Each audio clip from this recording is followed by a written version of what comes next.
traveler. Paimon. It's been a long time. Oh, hey, Huixin! Long time no see! Fancy meeting you here. How's work these days? Thanks to the help of people like you and colleagues like Ganyu, better all the time. But I've been feeling distracted at work lately. I just feel constantly agitated. It's a long story. But my father, he's thinking of stepping down from the Tianshu position due to health issues. Huh? What's wrong with Uncle Tian? Nothing specifically. He's not unwell. He says he's just increasingly low on energy these days. He's always said, old age comes for us all in the end. Still, I just can't help but feel a little emotional watching it happen to him. Anyway, my father's currently on the second floor of Yangsheng Tea House. Why don't you come pay him a visit with me? He seems very fond of you, too. I'm sure chatting with you will make him very happy. Sure, let's go!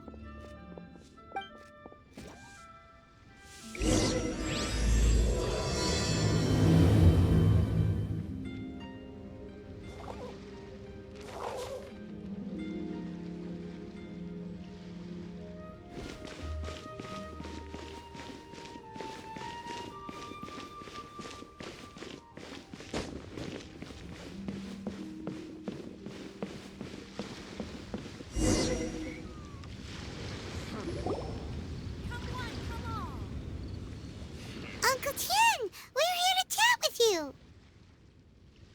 Oh? What a lovely surprise. Welcome. Huixin, why don't you go downstairs and get the shopkeeper to make us a fresh pot of tea?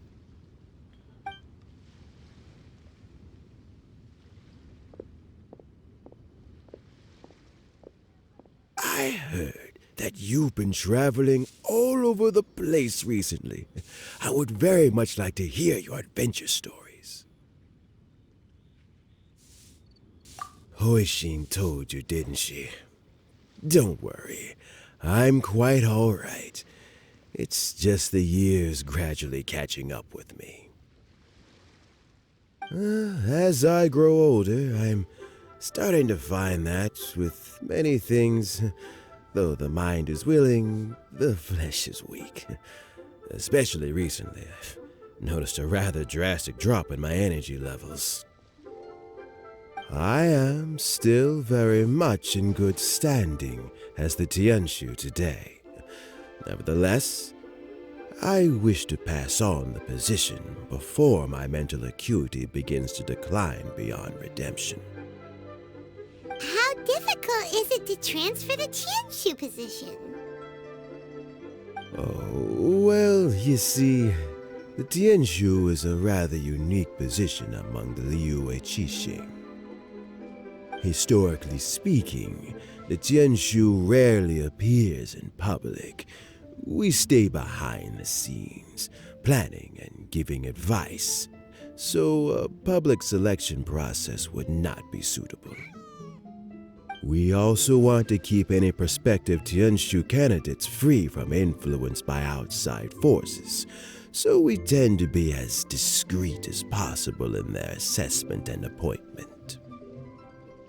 For these reasons, the incumbent Tianshu typically recommends their candidate of choice, and this is then approved by the other Qixing members.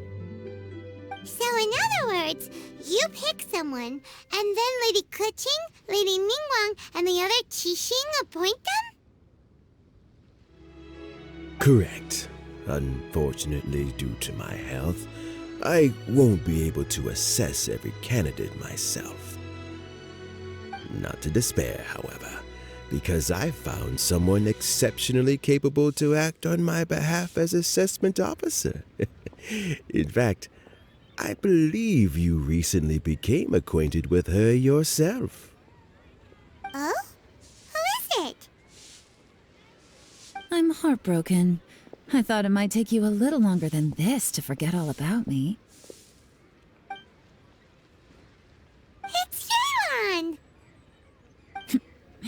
Jackpot. Uncle Tian here asked me to assess 3 candidates for him. Fancy joining me? You'll be among the first to get to know the next Tianshu. Might be a good opportunity for you. What do you think?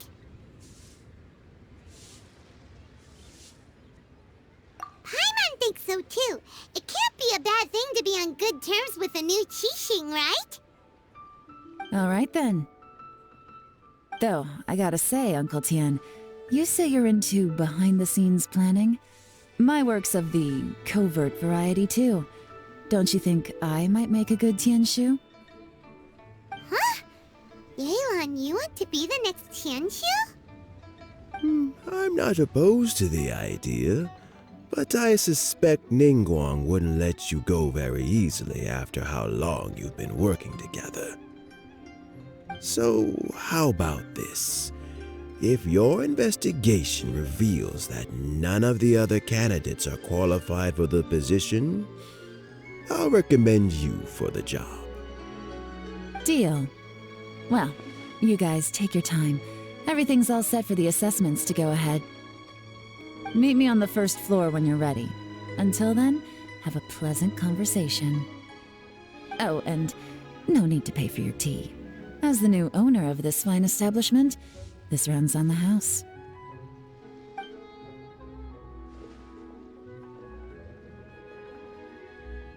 You're all set?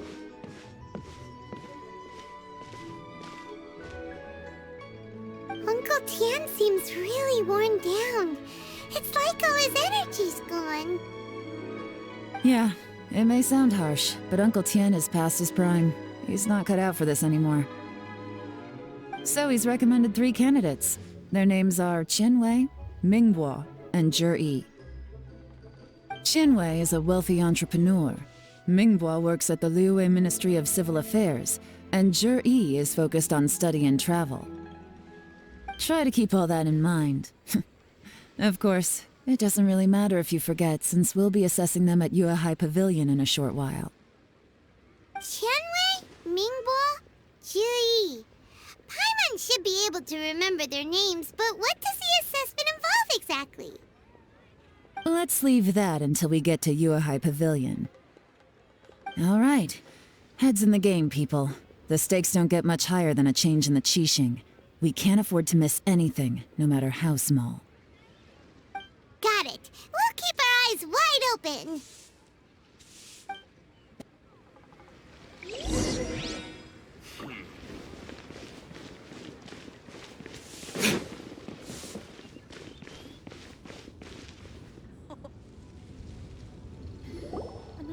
My legs are getting sore.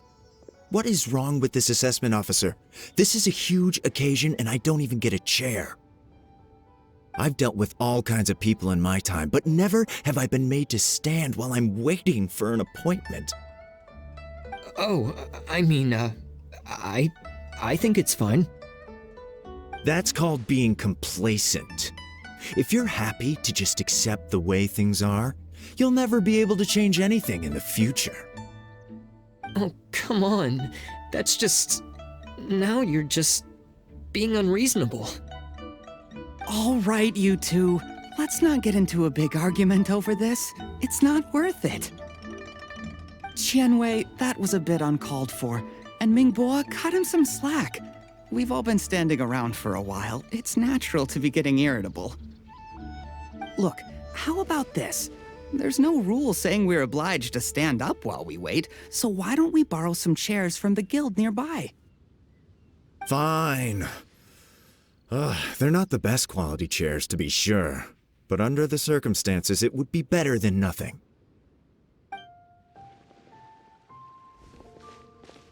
It looks like all 3 candidates have arrived. We'll meet them formally soon. Before that, let me run you through the assessment process. I've split it into 2 stages: current affairs and planning, and face-to-face interview. In the first stage, candidates are required to submit a manifesto for Liyue's development. In the second stage, we will ask them some questions in person. Writing a manifesto takes time, so I informed them of this requirement in advance. These are the reports they submitted.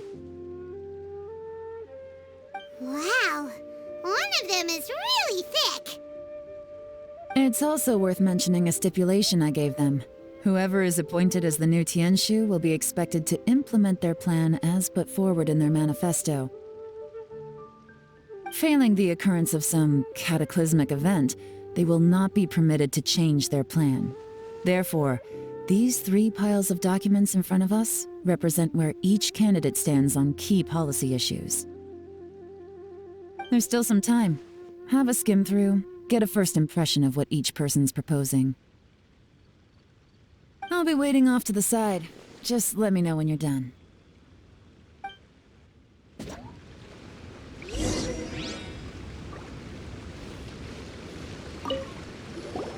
Finished?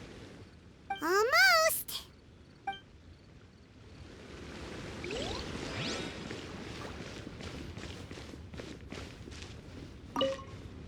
By the way, do you have any idea who the assessment officer is this time? I'm not sure. Me neither.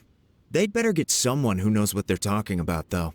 I don't want some amateur trying to decide my fate. Please be mindful of your personal safety.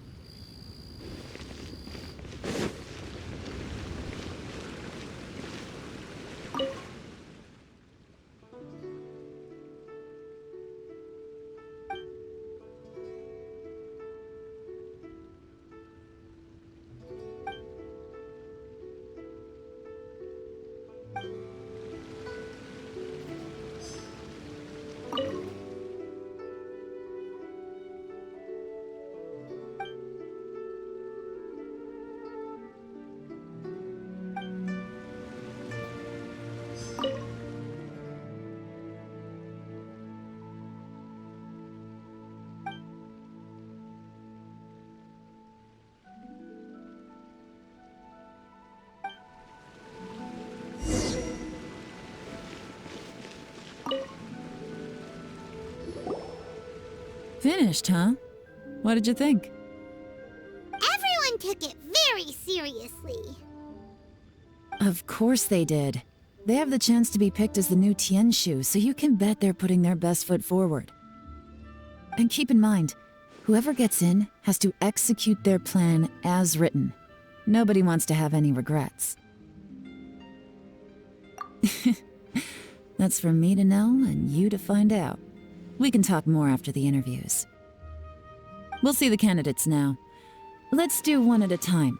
Start with Chenwei. Yes, ma'am.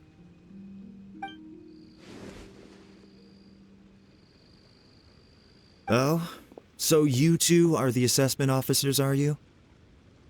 I had assumed that given the great import of this situation, Lady Ningguang would perhaps be assessing us in person. I certainly hadn't imagined I'd be seeing 2 entirely unfamiliar faces. I trust you've read through my manifesto? I'd be more than happy to clarify any details you found difficult to grasp.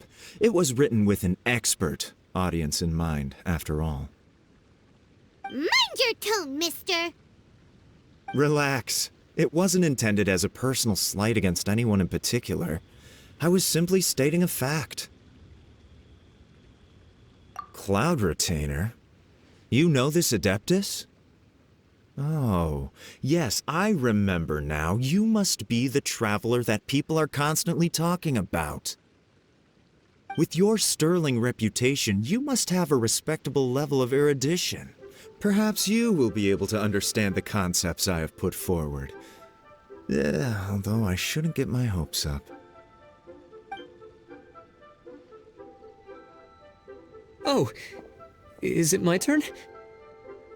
Yes. Please introduce yourself. I'm, Mingbo. I work in the Ministry of Civil Affairs. I've worked there for, 9 years, 5 months, and 3 days. In that time, I've handled, 2,347 cases. I have 12 active cases at the moment. They should be concluded in, 16 days? My current work is related to urban planning, and I'm also responsible for, auditing the accounts. To be more precise, there are 3 parts to the accounts, namely... Is it just Paimon, or is he not very good at public speaking? You know what? Let's leave the self-introduction there and move on to some questions. Oh, okay. Sorry.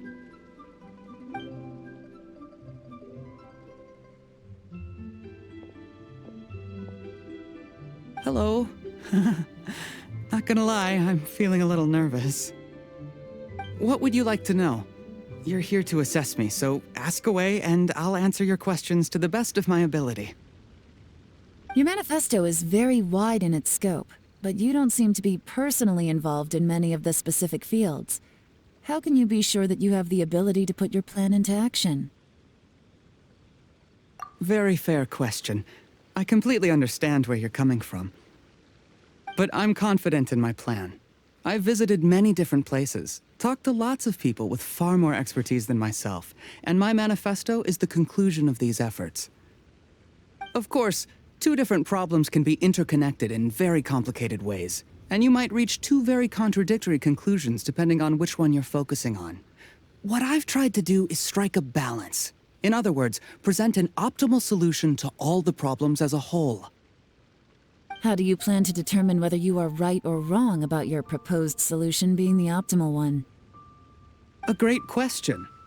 Well, I'd start by having my colleagues and the secretaries of the Liyue Pavilion evaluate any proposals before implementation. Post-implementation, it would all come down to the results. If it turned out that my judgment was to blame for poor results, I would take responsibility. Nice answer. All right, next question. He seems like a great guy. Everything he said was thoughtful and logical, and he was just a pleasure to listen to. Here's my take on what we just learned. As you saw, Qianwei is highly knowledgeable. He proposes many excellent ideas in his manifesto which effectively target the big issues. But he is very proud and incredibly stubborn. He doesn't care much about other people's feelings. Mingboa's plan is more thorough and more measured. You can tell he's meticulous in his work, very detail-oriented. But he and Qianwei are otherwise polar opposites. Mingboa is not very articulate and comes across as very timid in conversation. Perfect summary. Paimon couldn't agree more. You're good at this, Yelan.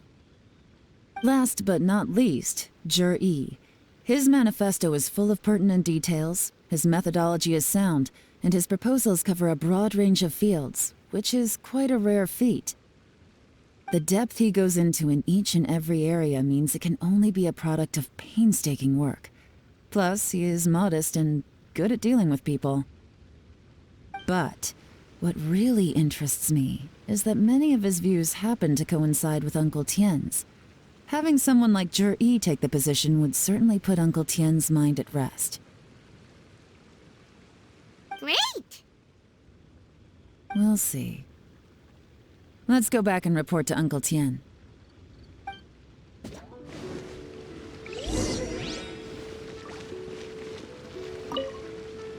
Do you need a hand with anything? Huixin is taking some time off at the moment. I'm covering for her. Just let me know if you need anything.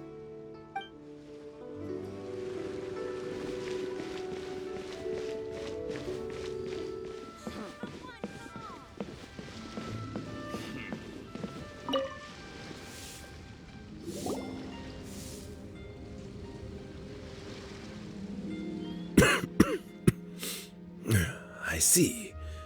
Then it's more or less as I anticipated. All right, then let me ask this. The ideas in Zhi's manifesto are very similar to your own. Is there any particular reason behind this?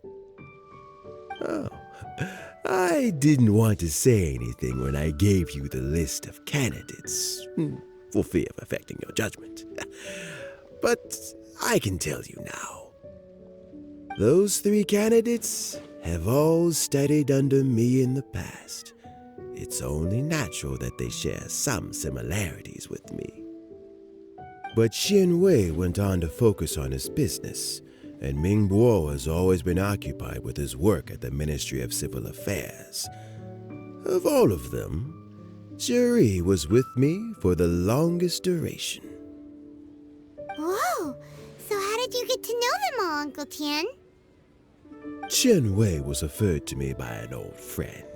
Mingguo came to my attention in the course of my work. As for Juri, that was pure happenstance. We first met while fishing. Gradually, as we got to know each other, we started discussing all sorts of topics. Juri came from a poor family, and his parents died when he was very young. But he was a gifted student and a fast learner. He reminded me of a younger version of myself, so I started out giving him a few words of advice when we were out fishing and noticed how quickly he caught on. Quite. And now, all of a sudden, he's grown into a mature young man. It's a joy to see, but it also gets one thinking. The young are growing up, and I am growing old. How time flies. No one can escape the cycle of life. I don't know, Uncle Tian. You still seem in pretty good shape to me. You might have another few years of work left in you, don't you think? Oh, you. There's really no need to console me. Having less energy than I used to isn't such a bad thing. It just means I finally have a good reason to retire and spend my days doing what old men like me should be doing. Going fishing whenever I feel like it. Sounds like you sure love fishing, Uncle Tian. Ooh, there's nothing quite like fishing to pass the time. Ooh, and freshly caught fish, they make the most beautiful fish soup with barely any preparation required. Fresh fish soup. Sounds tasty. Doesn't it? Also, some time ago, Juri purchased a very special recipe from an old fisherman. When we've been fishing recently, Juri always brings some extra ingredients he prepared in advance. The addition of these makes the soup taste even more wonderful. That flavor makes for a fond memory. But at my age, who knows how many more chances I have left to taste it again. Oh, can Paimon come next time too? Paimon really wants to try it. Let's get back to the matter at hand. Uncle Tian, we've reported back. Do you have a verdict? I appointed you as the assessment officer, and I trust your judgment. Had you not asked me why Juri's ideas were so similar to mine, I was not going to mention my history with any of them. This decision must be guided by what is fair and right. Please disregard all other considerations and make your final decision only after a thorough review of each candidate's talents and capabilities. Remember, you must be thorough. Understood. Come on, let's go talk somewhere else. Bye-bye, Uncle Tian. Look after yourself.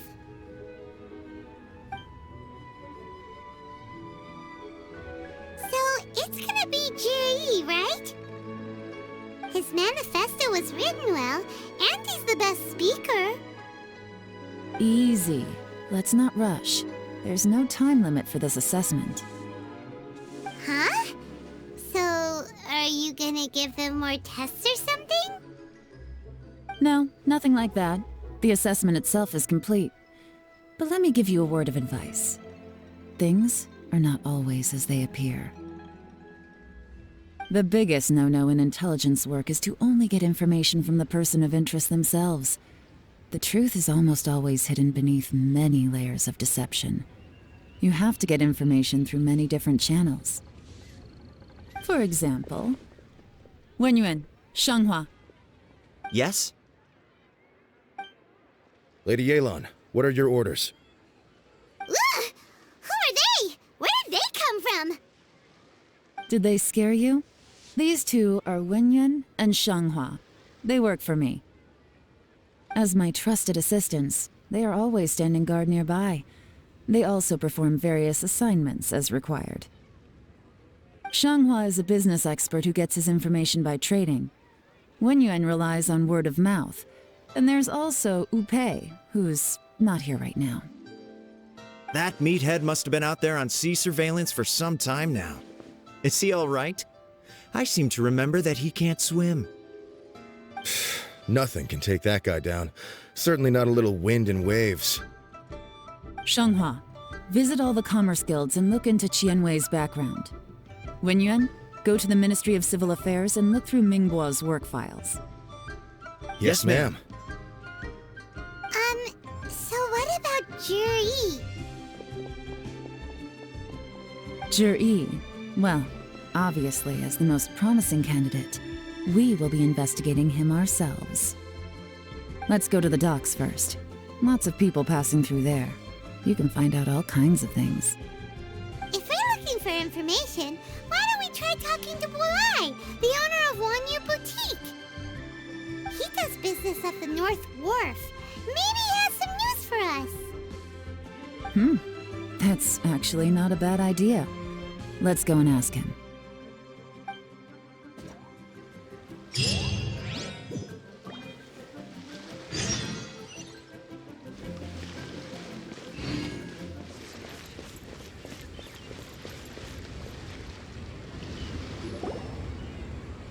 Look, your asking price for this batch is just too high. I can't buy in at this price. How am I supposed to turn a profit? Come on, hear me out. I'm telling you, this is the single best batch of Sunsetias ever.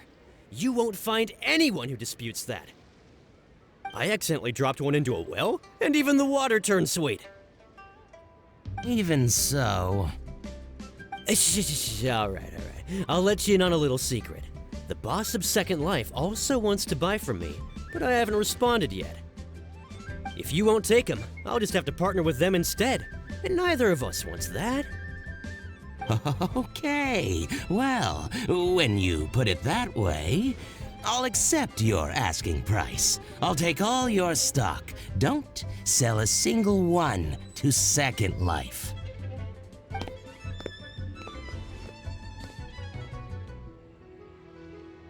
Oh, what are you doing here? And to be clear, these Sunsetias are mine. I got to them first. Don't get any ideas. Actually, we want to ask you about a guy called Juri. Have you heard of him before? Juri? Yes, he's quite well known. I've heard a story about him. They say he was born into poverty. His parents died when he was young, and he was treated cruelly by the local community. One of his neighbors was terribly rude to him all the time, but Juri never retaliated. And when his neighbor went bankrupt, he even helped support the family. He returned cruelty with kindness, injustice with peace offerings. A gentleman of talent and character, and... how did I not notice him sooner? In fact, maybe I'm not too late. If I could hire him to be the brand ambassador for Wanyu Boutique. Oh, he sounds like a decent man. We can finally breathe a sigh of relief. Why are you asking about him anyway? You aren't looking for a brand ambassador too, are you? Well then, in that case, the higher bidder takes the... that's Juri right over there. Why don't we go and talk to him? Where? It's him, all right. Looks like he's chatting with Linlong. Come on, let's follow them and listen in. Try not to let him see you. We want this information to be as truthful as possible. I'll just go and fetch an employment contract. And hey, don't try and cut me out of this. Hey! Try not to let him see you. We want this information to be as truthful as possible. understand. Let's walk and talk.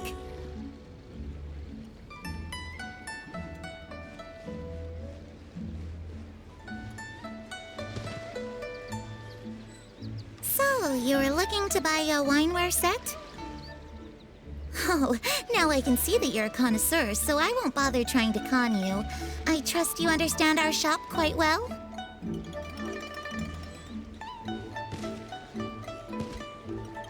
The truth is, an old friend of mine who likes to have a drink now and then. He fancies himself as a man of culture, but doesn't care for needless extravagance. So I thought I might buy him a set of high-quality fakes. How very thoughtful of you. Leave it to me, then. Come and collect it at Shigu Antiques whenever is convenient.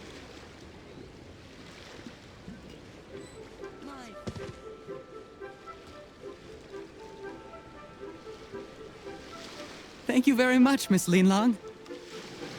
It's my pleasure, Mr. Juri. These days, it's quite rare for someone of your standing to still keep up with their old friends. It's nice to see. I'll be sure to pick out a good set for you. You can count on me.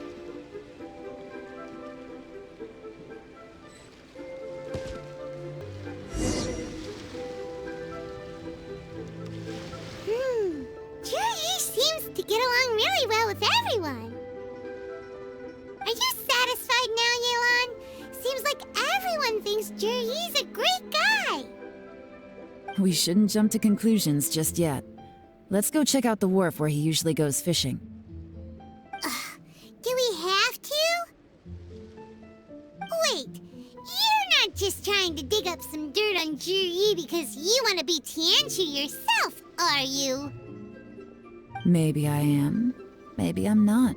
But hey, if I do become Tianshu, I'll look out for you guys. You'll be able to try all the finest food for free. How does that sound? We will? Well, come on! Off to the South Wharf we go!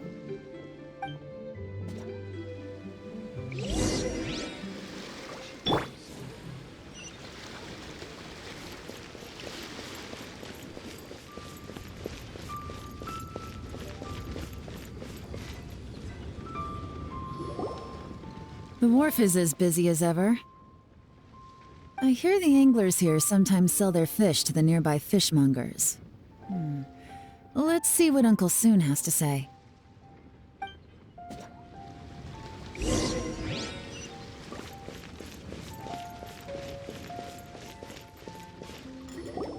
Welcome. What would you like to buy today?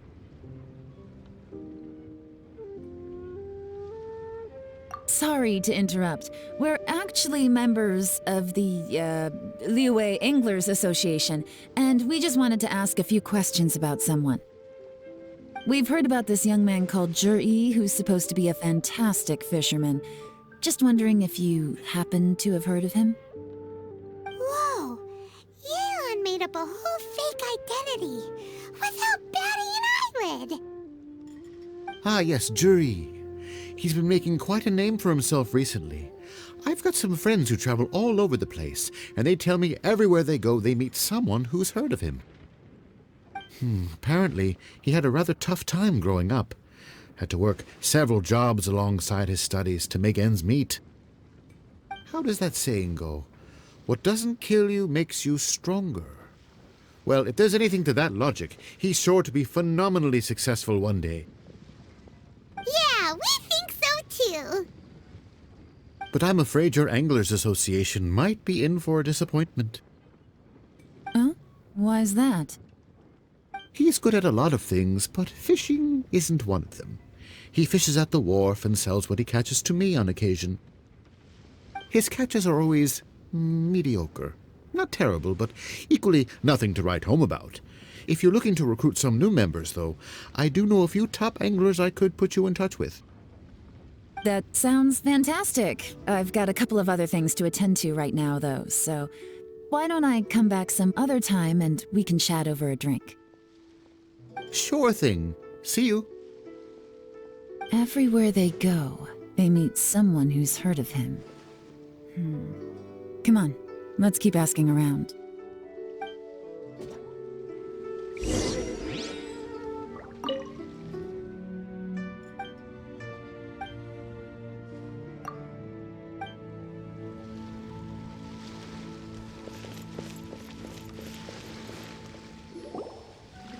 Here to buy some fish? It's 300 for one or 3 for 1,000. You better hurry. When they're gone, they're gone.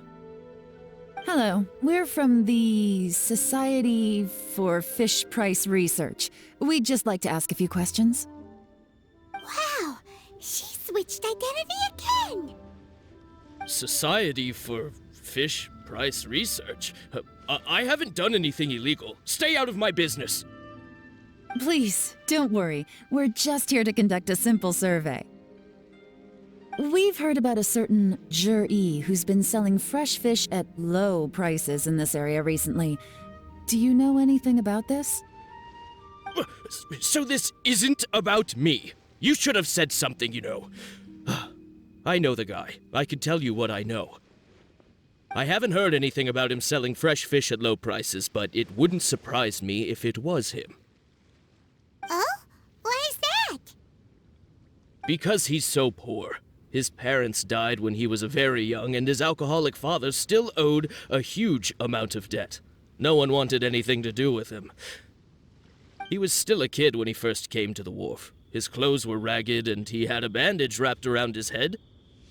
And he managed to survive, thanks to Uncle Tian, who gave him some food. But still to this day, he doesn't have a lot of mora to his name.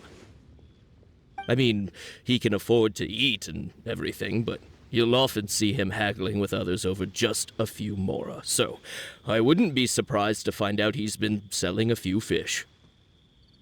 It's not like he catches much anyway, so it's not going to affect my business. Don't tell him I said that. You'd rather he didn't know? Well, I spoke to him once, briefly, and I just had a feeling that he really cares what other people think of him. I think he has pretty low self-esteem, but hey, it's hardly my place to say anything. What he's achieved already puts most people to shame. And nobody's perfect. I just wouldn't want to upset him, that's all. I see. Well, thank you for sharing that with us. Not a problem. And just for the record, there's absolutely nothing wrong with the price of my fish. The more times you say it, the less convincing it becomes. Doesn't have a lot of mora to his name. Okay, let's keep going.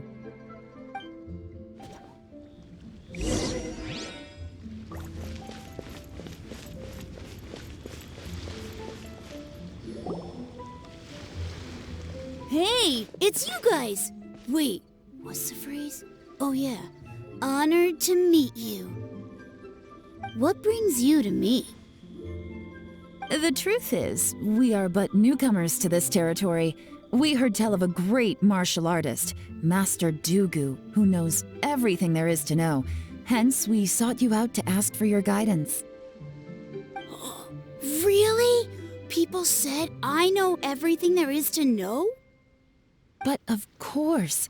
We also heard that Master Dugu is a kind and virtuous swordsman who never turns away anyone who comes with questions. Great! So what do you wish to know? Nothing happens on this street that I don't know about. Now she's lying to a kid. So, Master Dugu, have you heard of one by the name of Jur-E? Sure have. You mean that guy that all the grown-ups are talking about these days? I've heard many tales of Jur-E. For example, I can't remember. Probably 'cause it's nothing that important. I prefer stories about sword-fighting heroes! Oh, I can completely understand that. Then let me ask you this. Do you remember roughly when the grown-ups started talking about Jur-E? Oh yeah, I know that! It was about 2 or 3 months ago. Before that, people always used to talk about Jur-E in a kind of nasty tone of voice. But 2 or 3 months ago, suddenly everyone started to like him. Sometimes he gives me candies, so I'm glad that people are starting to like him now. Just as I thought. Huh? What do you mean? I mean, Just as I thought, Master Dugu is indeed as kind and virtuous as the legends claim. I'm not that great. Oh yeah, one other thing. These days, there's a lot of people I've never seen before talking about jury stories in the street. They seem like nice people. Oh, definitely. Great! So next time I see them, I'll say hi. And I guess I can share some of my candies with them too. Certainly. You can also tell my friend in Yenshang Tea House about what they're up to. I'm sure my friend would also like to say hi to them. Thank you, ma'am. You're welcome. Well then, fare thee well, Master Dugu. Until we meet again.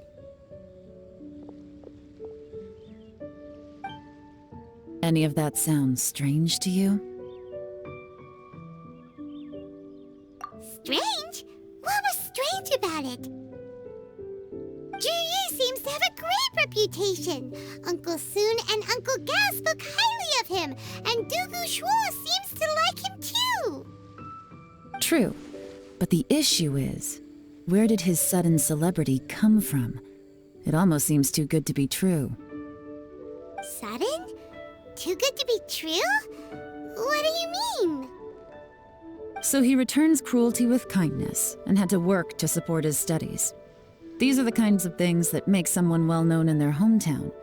But Uncle Soon said even his friends who travel far and wide hear about him wherever they go. That's a little over the top, if you ask me. Do you remember what Dugu Shuo said about Zhiyi's stories? Clearly they left him with a good impression of the guy. But beyond that, he wasn't interested in the details. That's the reaction I would expect from any normal person. Plus, there's the fact that all this praise of Zhiyi has only been happening within the last 2 or 3 months. His childhood, his studies, the thing with his neighbor, none of these are recent events. So why are these stories only going around now? When you put it like that, it is kinda strange. Of course, if that's all there was to it, I wouldn't look into it any further. Zhiyi was born into a poor family. Paying people to get his stories out there is within the rules of the game as far as I'm concerned. The problem is, do you remember what Uncle Gao said about him? He's stayed poor his whole life. Everything he's earned he's either spent on studying, traveling, or paying off debts. I don't think he has the mora to pay for a publicity campaign. Right, and that changes everything. It can mean a powerful faction is trying to gain influence over the Liyue at Huixin. That's the worst-case scenario. But all too often, the most pessimistic speculation turns out to be closest to the truth. Someone's trying to gain influence over the Qixing? That sounds serious. What should we do? Even if we asked Zhiyi about it, surely there's no way he'd admit it. First, we need to find out who's supporting him. Don't worry, I've got a plan. Remember the current affairs and planning stage of the assessment? Since the successful candidate is duty-bound to implement their plan after taking office, their manifesto tells us their stance on key issues. Whoever is secretly helping Zhiyi must be seeking to benefit from his actions after his appointment. So, we should be able to find some hints in Zhiyi's manifesto on who we're dealing with. Come on, let's get back to Yenshang Tea House.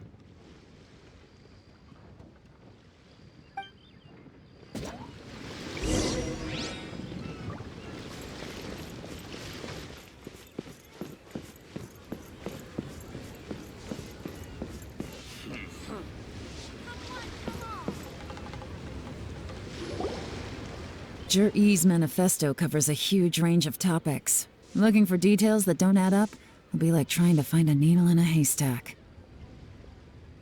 I'll divide the reports into 2 piles. You take one, I'll take the other. When we're finished, we'll put our heads together. Officially, the assessment is already over, and I'll be expected to announce the results before long. So we have to get to the bottom of this as quickly as we can. Yikes! We better hurry! Whatever else Uncle Tian might think of Zhi, the fact remains that he's one of his favorite students. Any evidence he's left is not going to be immediately obvious. We'll have to look carefully and think critically.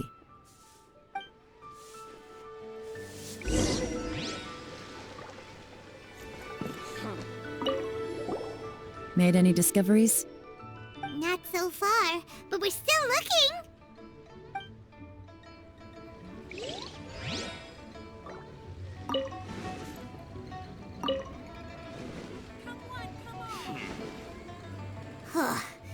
Even though Yelan took half, this is still a lot to get through.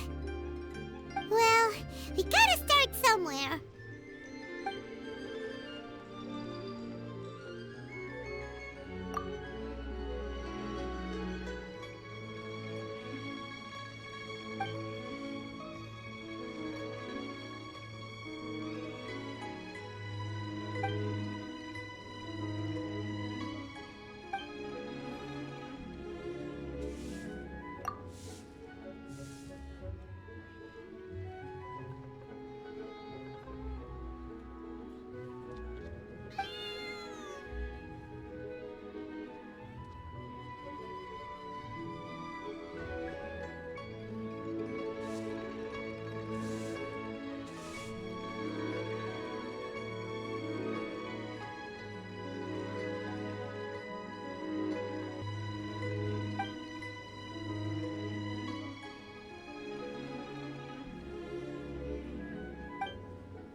Oh, this reading is giving Paimon a headache.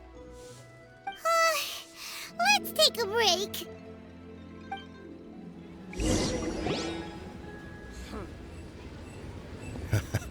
Looks like I'm the first one back, as usual. Oh, hey! It's one of Yelan's little helpers, Shenghua! If you're back, that means you finished investigating Tianwei, right? You betcha. I visited all the commerce guilds and gathered a wealth of information. Every time they asked me to leave, but I always had another trick up my sleeve. Don't drag this out. Just tell us your findings. Yes, Lady Yelan. To summarize my findings, most people who've had interactions with Tianwei will start out complaining about how proud and arrogant he is, but then go on to give a generally positive appraisal of him. The young master of the Feiyun Commerce Guild said that Tianwei appears arrogant, but he's very scrupulous in the way he works. Once he signs a contract with somebody, he treats them fairly regardless of their background. Who'd have thought? Is it possible that his reputation is fake? Is there any way you can check the accounts of the businesses under his name? In theory, that should be very difficult, but here's the thing. I asked around and found out that almost all of Tianwei's accounts are open to the public. Where he buys from and sells to should be confidential business information, but he doesn't seem interested in protecting it at all. Tianwei often sees business opportunities that others don't, but once he's made enough mora off of it, it's like he gets sick of it and releases all of his trade secrets. It's like he wants people to know that they still can't beat him, even if he shares all of his secrets. The fact that someone like that can still make mora is pretty infuriating when you think about it. What a strange guy. It's like he's not doing business to make mora, but instead... to validate his theories. No wonder his manifesto contains so many insights. It's all the result of his first-hand experimentation. I'm back! Huh? How come you're here? Why do you think? Obviously, because I possess superior skills, and am always one step ahead of the competition. Well, when you're the competition, at least. You... Ugh, whatever. I'm not getting into an argument with you. If I hadn't had something else to take care of on the way, I would have been back long before you. Lady Yelan, I have finished investigating Mingbois. Well, we're all ears.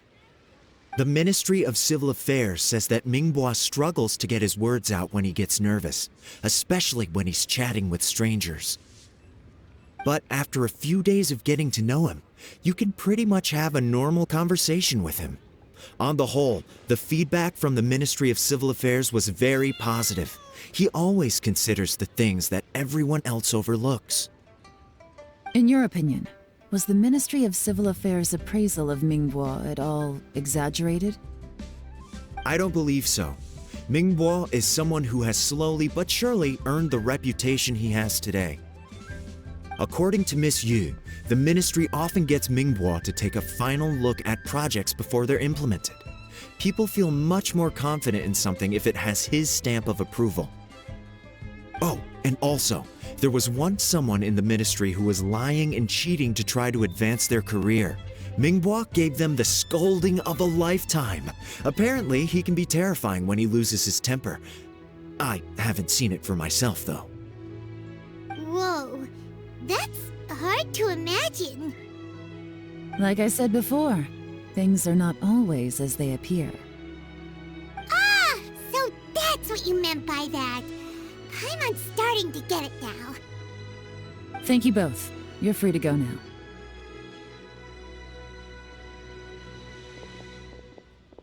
So, have you finished reading the manifesto? We still have a bit left.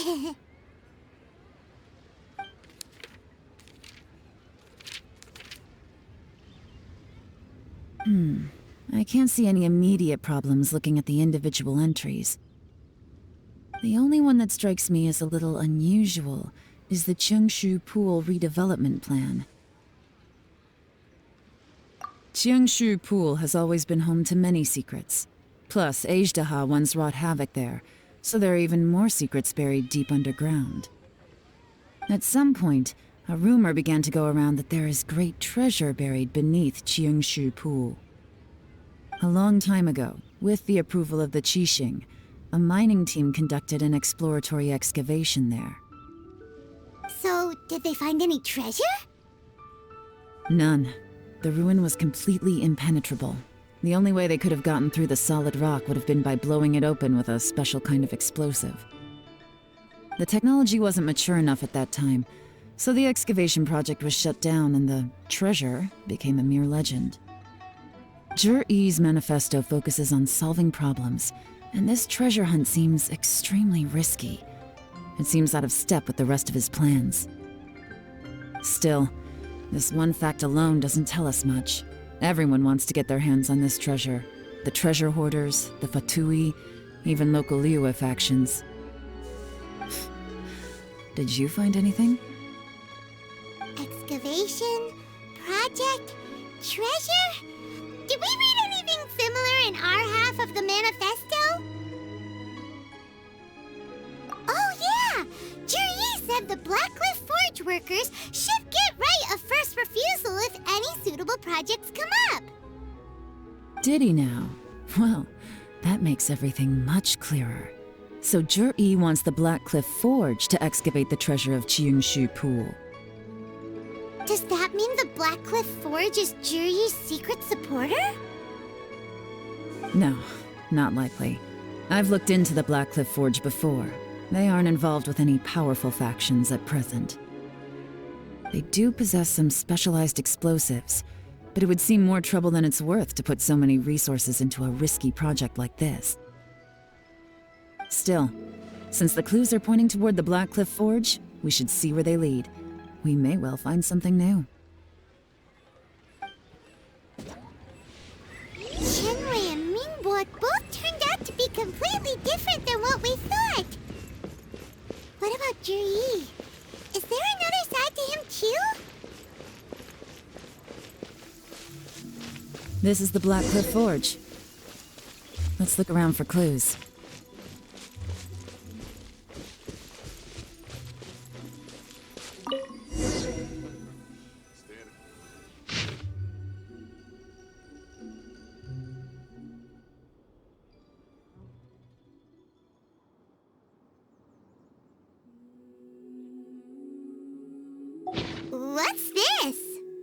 Diary? From the back, it looks like a ledger, but it seems they also use it as a site log. We don't know who wrote it, but it's interesting, don't you think? These newcomers, who could have sent them? You think they're suspicious? Yes. Look, it says right there, one of them's already been promoted to team leader. At this rate, by the time the Qingshu Pool redevelopment plan is ready to roll, they'll be the technical backbone of the team. That'll give them the chance to take a lot of liberties. They can copy any secret texts or steal any treasure they find underground. Imagine if we didn't suspect anything. By the time Zhi recommends the Blackcliff Forge for the excavation project, at most we would maybe do a fresh background check on the place. No red flags if all they did was change some key staff.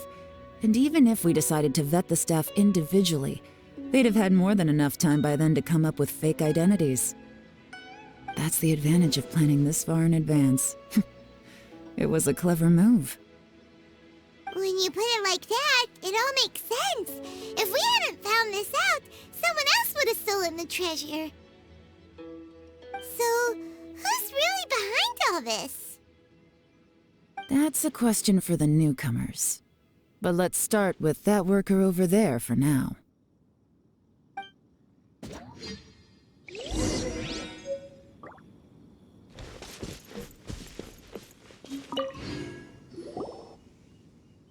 Excuse us. We want to ask you about the newcomers.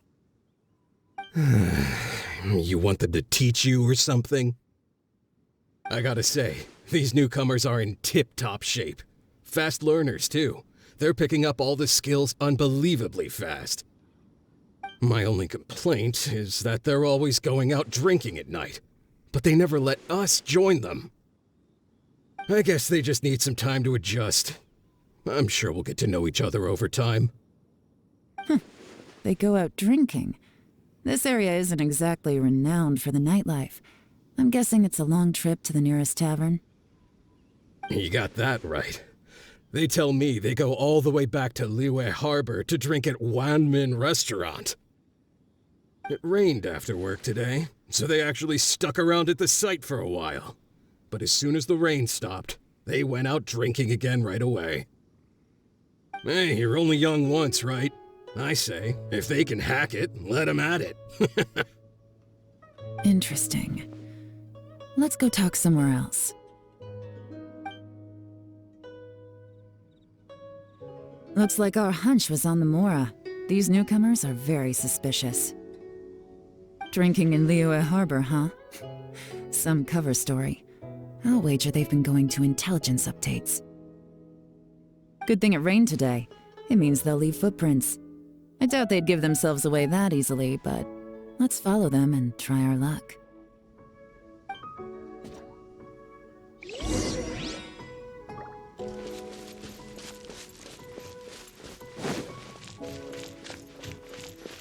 They went that way! Hurry, we gotta catch up!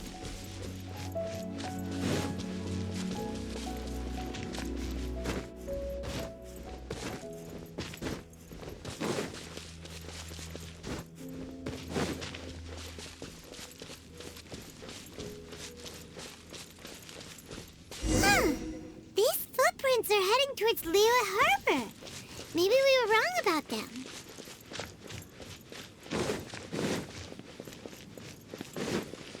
Just as I thought. They didn't go to Liyue Harbor. They went that way.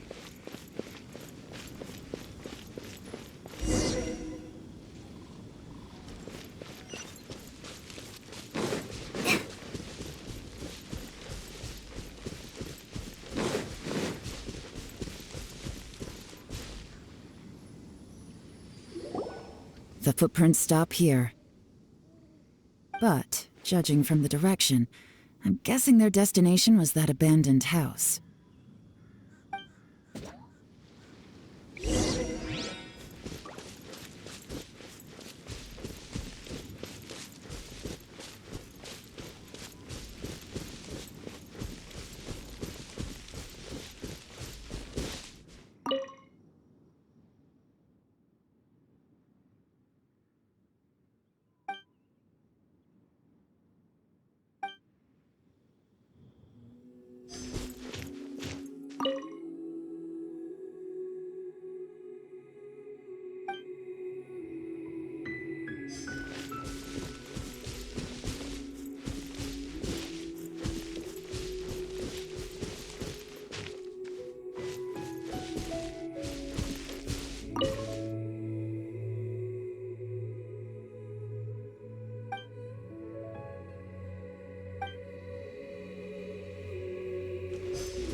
Looks like we were too late.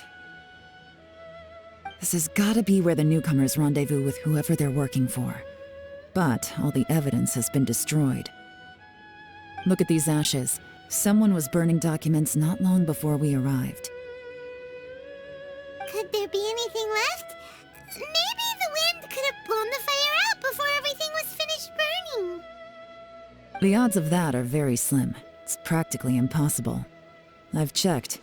All the paper's been burned. There's only ash left now. Why don't we wait for them back at the Black Cliff Forge? They've got to go back there sooner or later. We can't count on that. Clearly they were based here at one point, but it's mysteriously abandoned now. To me, that says that whoever's behind this has moved them somewhere else, to throw our investigation off course. Darn! Guess this is where our trail runs cold. Make no mistake, the purpose of our trip wasn't to find any solid evidence. We just need to figure out who's behind Jur-E. I smelled something peculiar the moment I came in. Those newcomers probably thought they'd be safe as long as they burned the letters. But what they failed to consider is that paper and ink from different regions produce different odors when they're burned. Really? Paimon can't smell anything. Do you smell anything? There is a certain place with a freezing cold climate where there's nothing but ice as far as the eye can see. Some wealthy people there put floral fragrance in their ink as a way of injecting a little romance into their writing. When that fragrant ink is burned, this is the exact odor that it leaves behind. Exactly. The evidence will soon be blown away by the wind, so it's nothing we can arrest anyone with. But it's all I need. Now I know who we're dealing with. I can plan our next move. Lady Yelan! Oh, thank goodness I finally found you. I thought I'd never see you again. Who are you? Don't be alarmed. This is Upei. He's Wenyuan and Shanghua's colleague. I sent him to look into Jur-E's regular contacts. Since Jur-E likes fishing, Upei thought he might know some of the fishermen and sailors, so he took a boat out to sea to ask around. I left him a note at Yanshang Tea House telling him to look for me at Black Cliff Forge when he got back. If there'd been an ambush waiting for us there, it means we'd have had some backup. So, what did you find out at sea? Forgive my incompetence. I'm afraid I've come up empty-handed. I asked all the fishermen multiple times, but none of them had any interactions with Jur-E before. Then the waves got so choppy I ended up falling overboard. Fortunately, someone managed to drag me out. When I got back, I heard that you'd gone to Black Cliff Forge and might need backup, so I went straight there as fast as I could. Didn't even stop to change my clothes. Well, Uncle Tian said that Jur-E once bought a recipe from one of the fishermen. Did you hear anything about that at all? What? That's news to me. No, that's not possible. It's absolutely not possible. Lady Yelan, I'm telling you, I spoke to every single fisherman out there, and none of them mentioned anything about a recipe. Interesting. Then I wonder how that even more wonderful fish soup came about.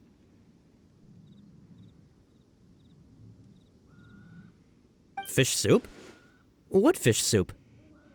Nothing. Our priority right now is to find a way to get our hands on some solid evidence. Well, any suggestions?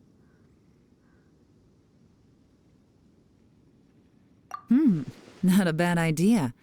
Upei, what do you think? Honestly, I've already tried following Jur-E, but the guy's too cautious. Never meets with anyone suspicious. Okay, so tailing's out. No, we'll still need to tail him. But first, we need to do some groundwork. Groundwork? When you've worked in intelligence for a long time, you'll understand that no one can stay on high alert forever. Especially when he thinks he's about to win. Tomorrow morning, I'll announce his victory at Yuehai Pavilion.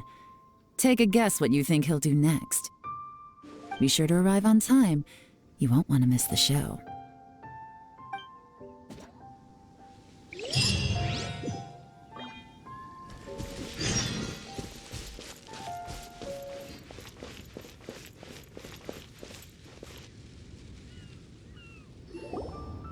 It looks like we're all here.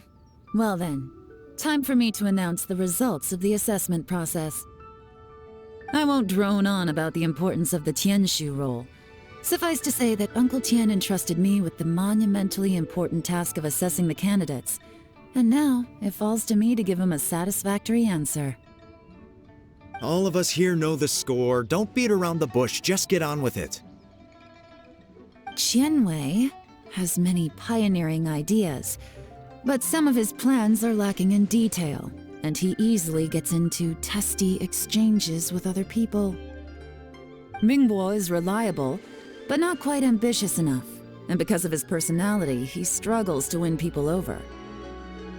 In contrast, Zhi is evenly balanced across the board and enjoys an excellent reputation in Liyue. After much consideration, I have decided to recommend Zhi to the Liyue Qixing. What? Oh, congratulations. Thank you. Honestly, I'm a little surprised to hear my name being announced. In my estimation, all three of us are worthy candidates for the Tianshu position. As your competitor, I've become keenly aware of your great talents. Would either of you entertain the possibility of working with me in the future and taking on some of my workload? I'll have to see. I'm in a bad mood. This is the last thing I want to be thinking about right now. I don't mind, as long as I can help. Okay, well, that's all from me. Zhi, you'll have some preparation to do. It won't be long before you're informed of your official appointment. I hope you will work hard and make Uncle Tian proud. I will live up to the Tianshu name. On this, you have my word. I should go. I need to pack my things, and then I think a celebratory meal is in order. Would anyone like to join me? Count me out. I'm not in the mood for a celebration. Zhi seems pretty relaxed now. This would be a good time to follow him. Hey, Traveler, tell me something. What exactly does that guy have that I don't? If you can't answer that, I'm not accepting this result. I, also wouldn't mind knowing. Oh no, if we get stuck here, we won't be able to leave! Follow him. Yes, ma'am.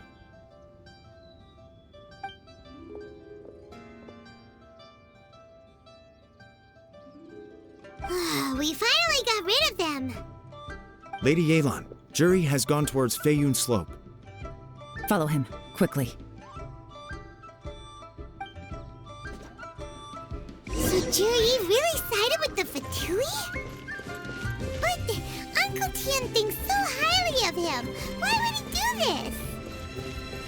Difficult to say, but everything should become a lot clearer when we find him.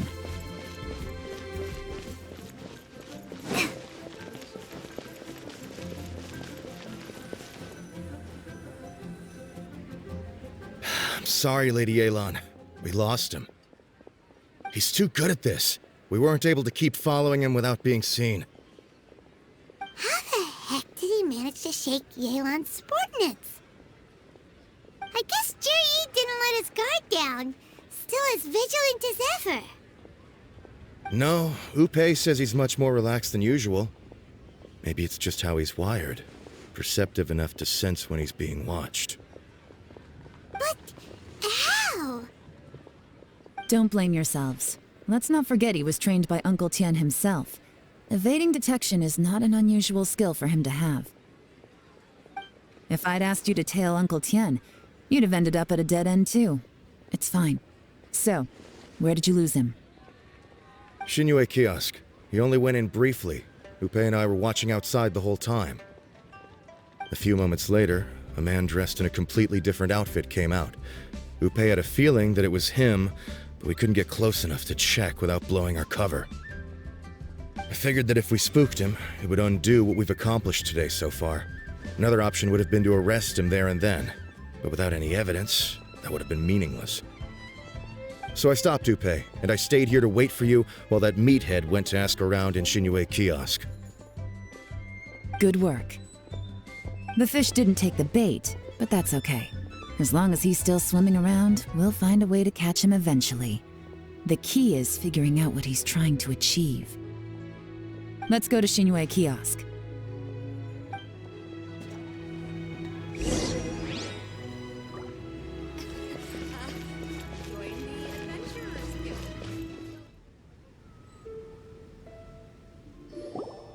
Could you explain to me how that works?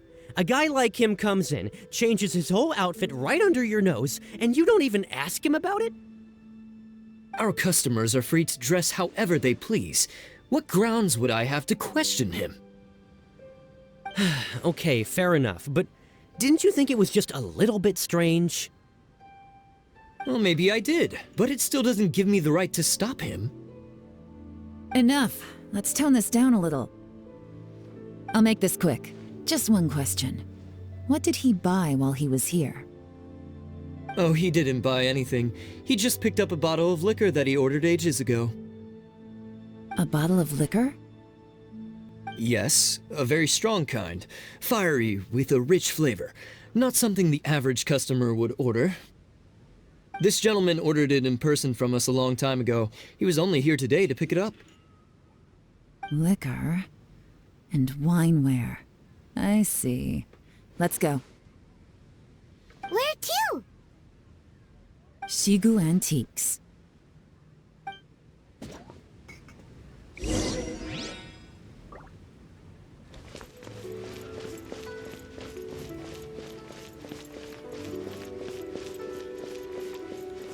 key here is consumer psychology.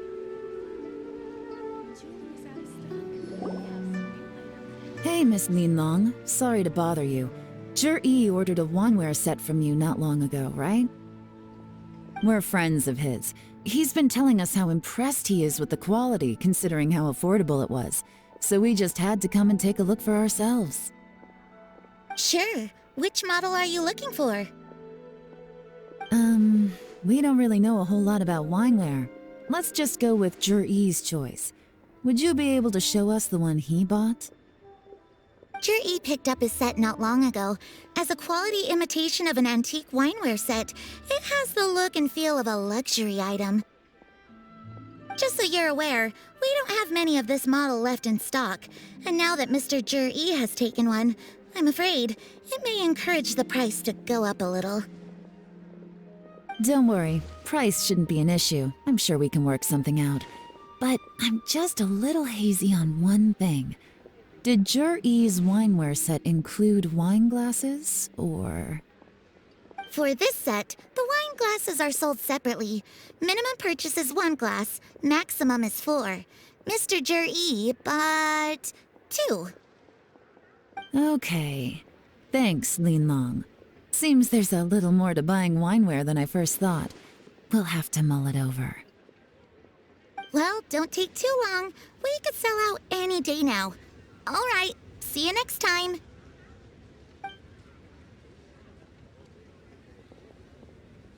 This is turning into a real headache.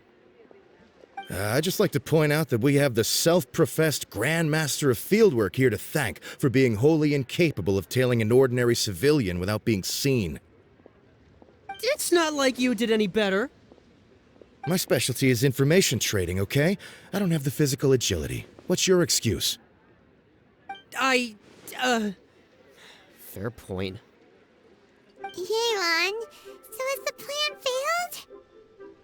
Oh, if we can't figure out where Zhi went, there's not much we can do. But why was he buying liquor at Xinyue Kiosk anyway? To celebrate? If so, it's no ordinary celebration. What do you mean? First of all, Zhi isn't much of a drinker. On some level, he hates alcohol because of what it did to his father. If he was just looking to celebrate by himself, he wouldn't spend his meager savings on an expensive bottle of alcohol, let alone buy a pair of special wine glasses. No, this is a victory feast, held in honor of Zhi's private sponsor.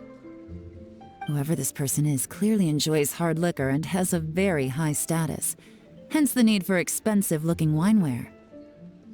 Now where might we find Fatui who match that description, I wonder?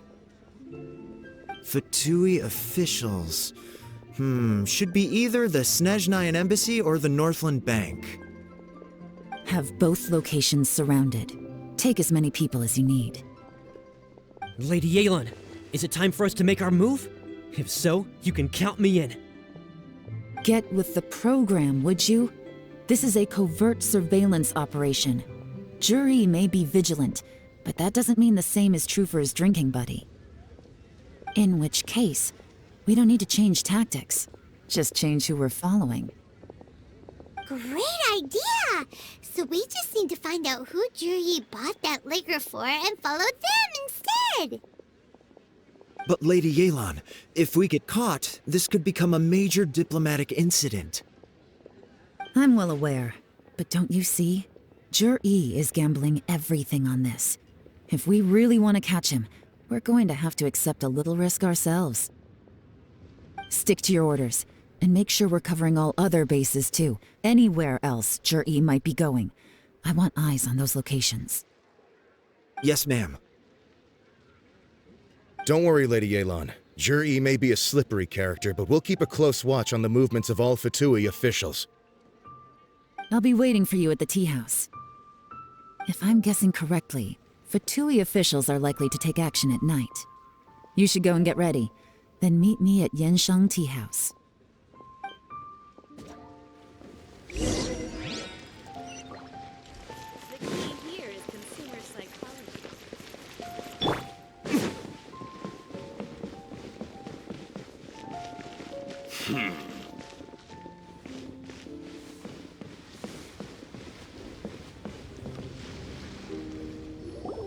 Perfect timing. Wenyuan just sent word that the Fatui ambassador, Yusupov, just left the embassy alone. He's heading in the direction of Qingshu Pool. Qingshu Pool? That's the place Jury mentioned in his manifesto! It looks like that's where they've arranged to meet. Sensible choice, I'll give them that. Qingshu Pool is always crawling with monsters. Most people wouldn't dream of going there. It's one place they won't need to worry about being seen. Oh no, we gotta go get them! Let's go. If my hunch is correct, we just might hit the jackpot this time.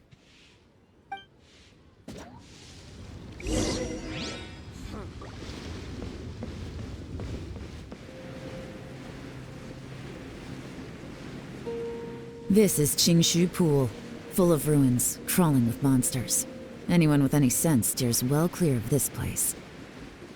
I've looked into the place before. There's a worker's entrance somewhere around here. Follow me.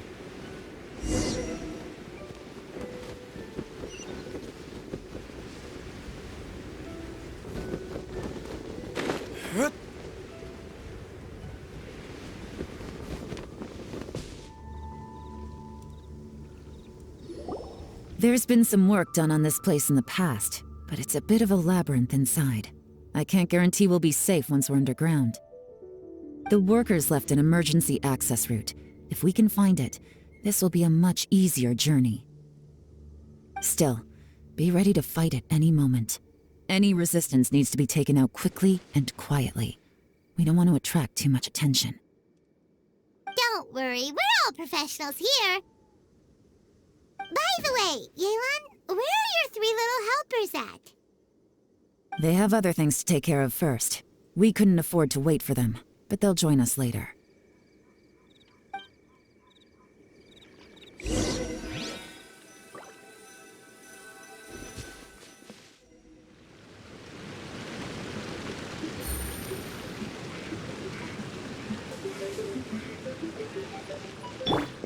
There is no escape!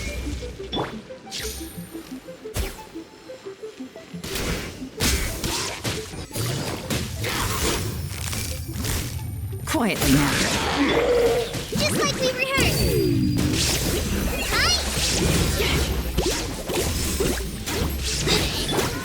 Ha! Illusion shattered!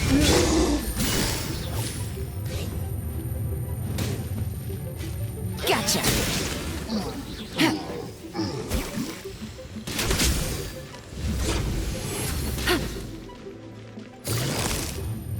Accepted.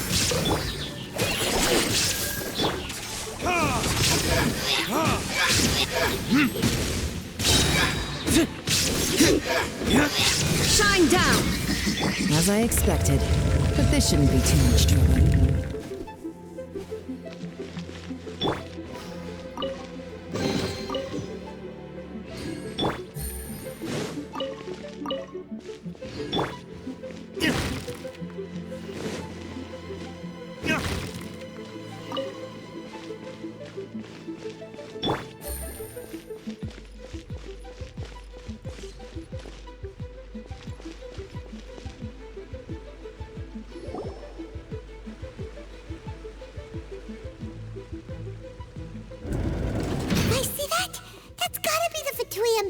Here to meet Ji.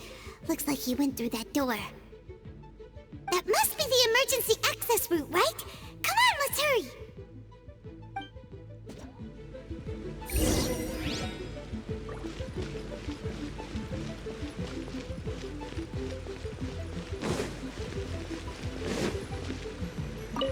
This is the construction workers' emergency access route, but it's closed tight. Trying to break through would be risky. Let's see if we can find another way.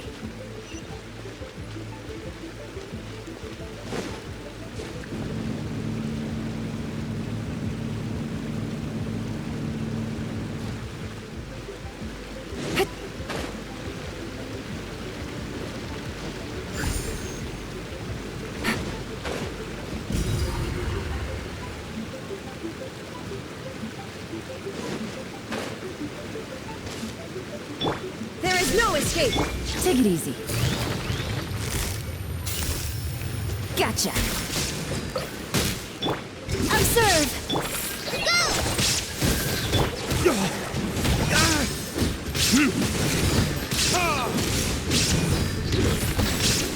Time for retribution.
Illusion shattered!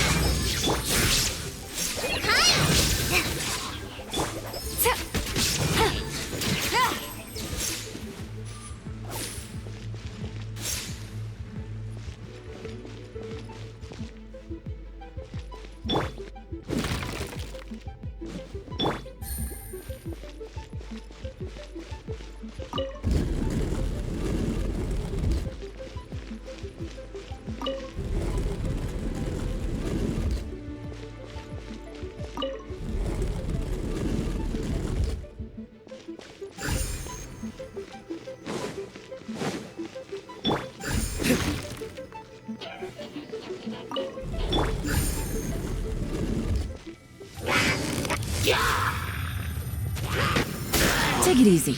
Game's up. Time's over.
The waters flowed into the groove, and now the statues have lit up.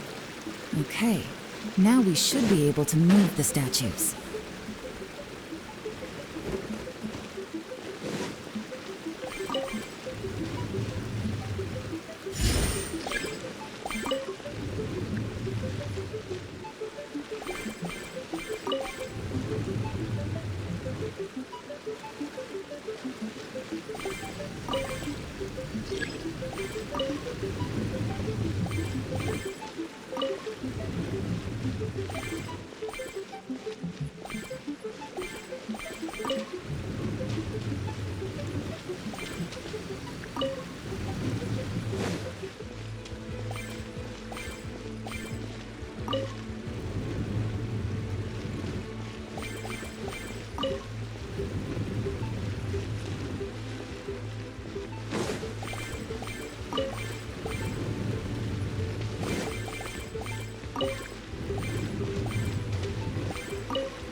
The door is open. Let's go.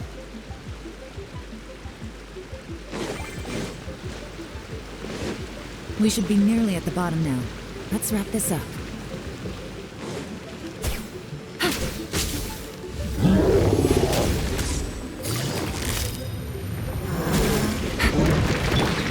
There is no escape!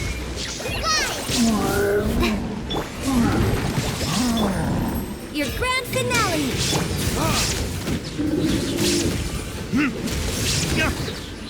Verdict is... Just like we rehearsed. Things are about to get dicey. Now you shall perish!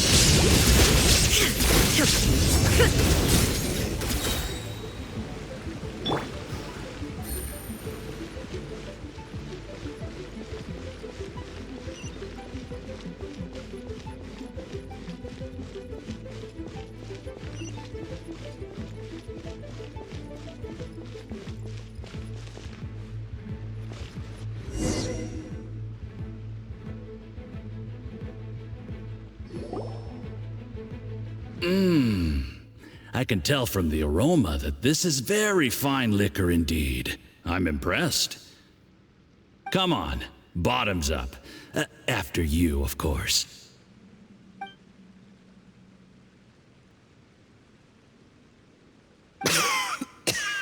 Oh, sorry, that went down the wrong way. I've never drunk anything this strong before. It'll take me some getting used to. You'll get there. If you want to stay friends with us, you have to drink with us. I'll do my best. You're more of a lightweight than I thought. Already struggling after one glass? I thought you were made of sterner stuff. You certainly kept it together when you were poisoning your teacher's soup. Come on, another round. Less talking, more drinking.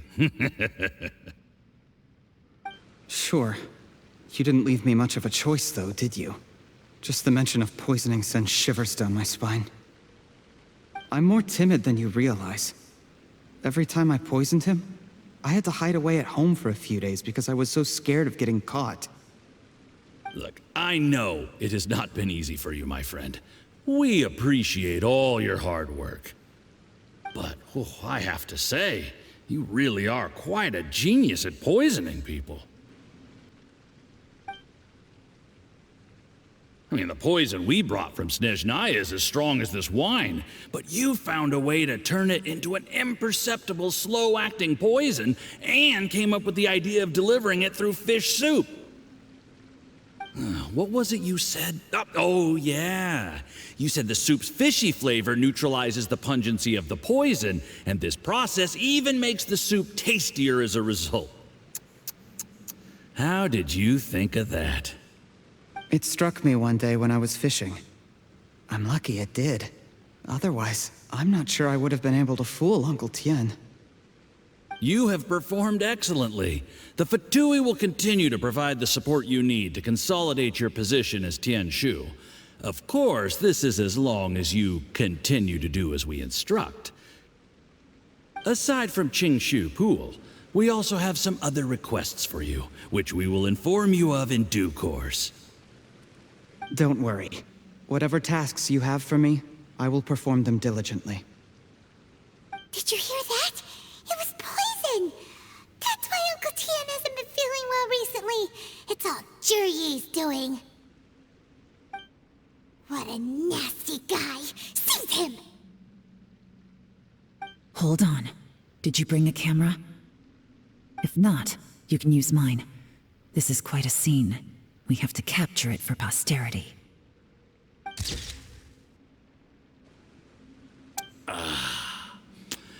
Excellent liquor. We've, seen no progress on the diplomatic front, and everyone has been eyeing up the treasure of Qingshu Pool. It's been a real headache for me. But soon, everything will be taken care of, and I can report back on a successful mission. Thank you, Jurye. I remember when I first saw you. I knew right away that you would make a good partner for us. Hey, do you still remember what I said to you? How could I forget? You said a lowly commoner like me could never be seen as a serious candidate for the Tianshu, no matter how hard I work. The only way is for you to shine bright in the Tianshu's darkest moment. I think you were absolutely right.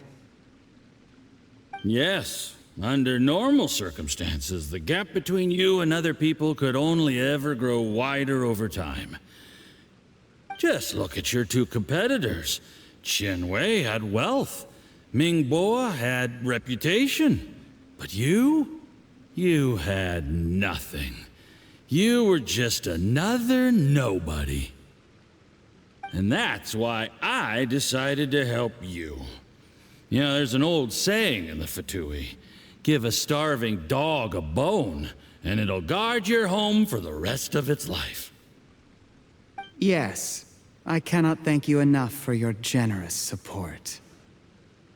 You know, the best thing about you is that you do as you're told without complaining. Hey, keep up the good work, and I can assure you, you'll never have to worry about Mora again.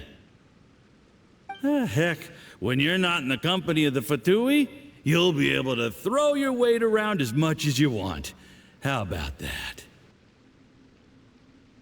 Uncle Gao said that Jurye has low self-esteem. Seems he was right. He was worried that whatever advantage he might have now will diminish over time, so the Fatui persuaded him that he should act while he can.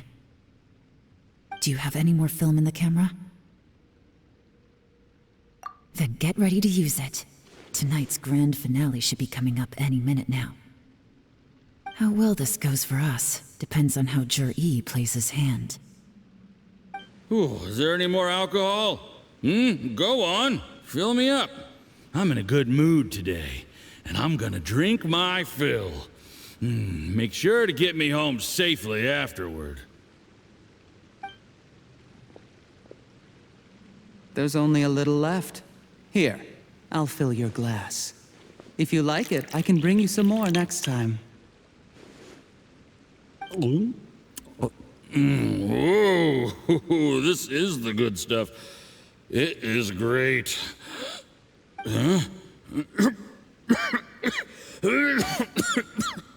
What the?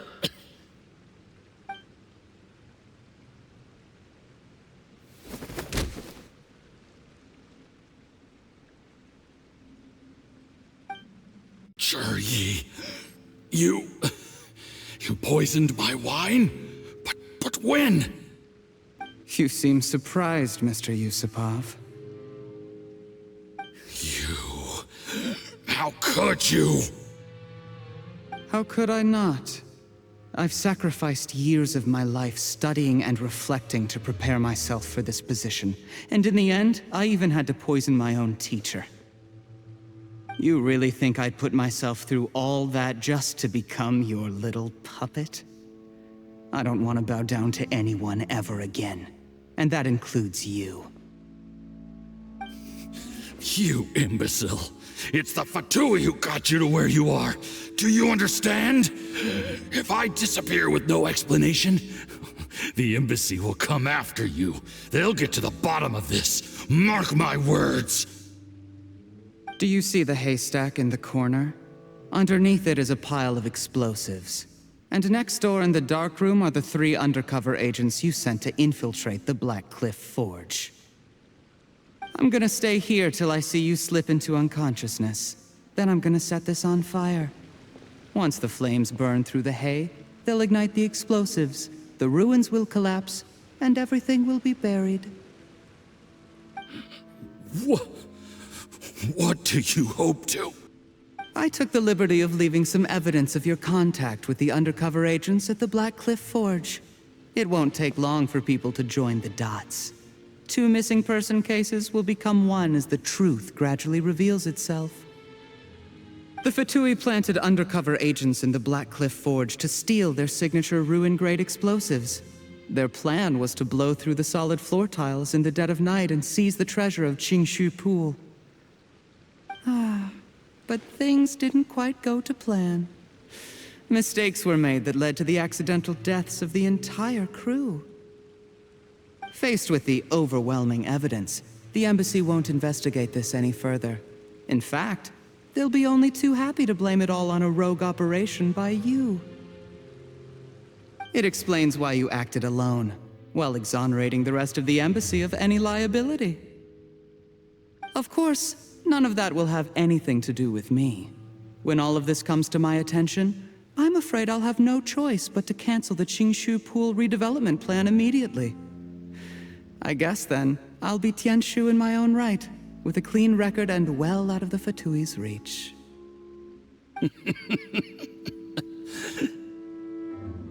Juri, do you really think you're gonna get away with this? The Fatui has a record of everything. That includes the poison, all interactions between us, even my trip here tonight. After I die, they'll come looking, and they'll get to the bottom of this. A record? Oh, you must mean the one in the hands of your second-in-command, Theophan? How do you know about that? Because when you contacted me, I also made contact with your associates. I have Theophan to thank for providing me with the poison I used on you today.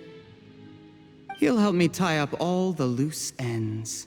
After all, your untimely demise comes with a few perks for him. He has been eyeing your position for a long time now. That traitor!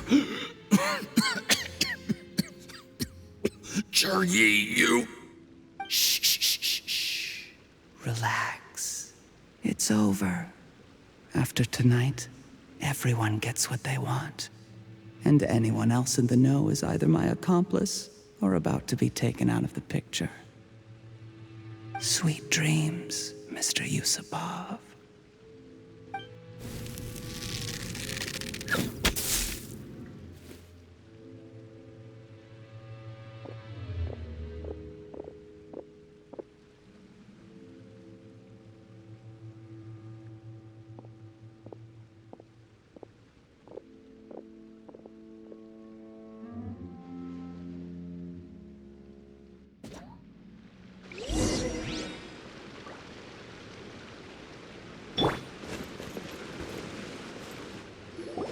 I did a little surveying on the way here and found that you'd left yourself 3 escape routes in case things went south. I have them all surrounded. If you're thinking of trying anything, save yourself the effort. The game's up. We were here the whole time and have pictures of everything. They came out pretty nicely. Want to see them? The game's up? Forgive me, I'm not quite sure what you're referring to, Miss Yelan.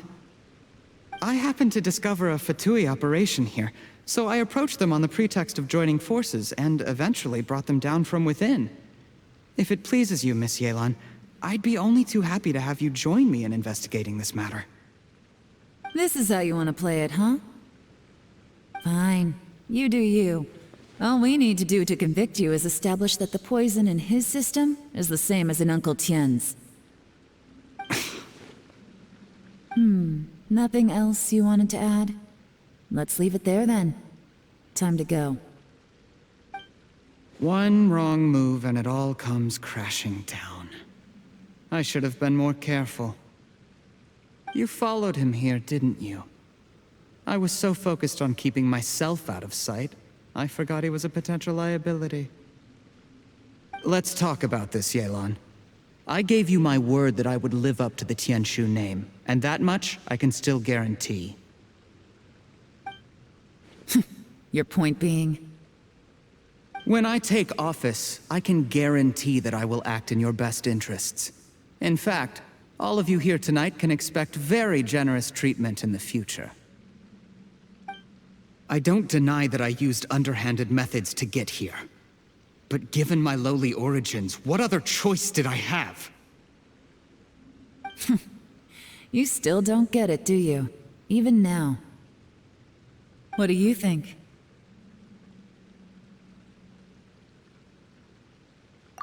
Exactly. Jur-E, clever people can always come up with a good excuse. But while you might be able to get other people to believe you, you'll never be able to deceive yourself. There's nothing wrong with wanting to win other people's respect, but when has Uncle Tian ever looked down on you? He was like a teacher and a father to you, but you chose to repay that by poisoning him. Whatever positive goal you may have started out with, you threw it away in that moment. That's enough. Of course. What makes this even crueler is that you managed to convince yourself there was no other way.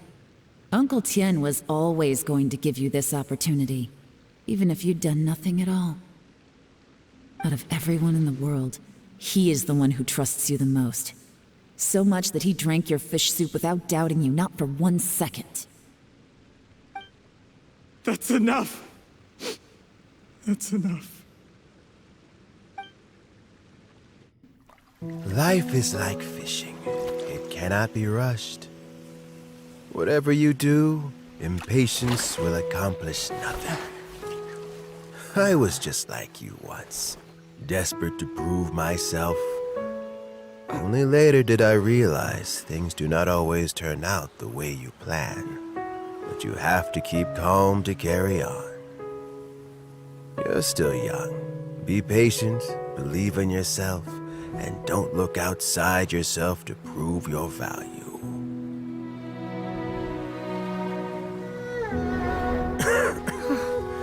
Where's Jur-E these days? It's been a long time since he last paid me a visit. Maybe he's just busy. Well, next time, if he doesn't bring a pot of piping hot fish soup, don't let him in.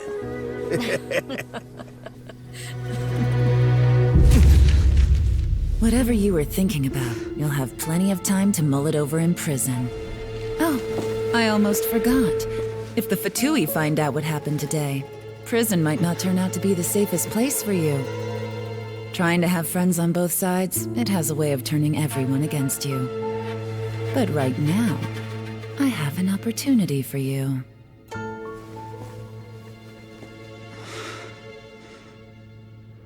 Huh?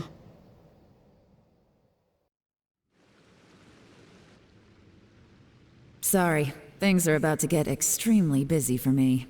Let's meet at Yenshang Tea House tomorrow morning. I'll have someone remove the explosives. Then, there's someone I have to go and see. Need our help with that? No, it could be dangerous. You should leave this one to the professionals. Don't worry. As long as they're willing to cooperate, this'll be a straightforward deal. Get some rest. See you tomorrow.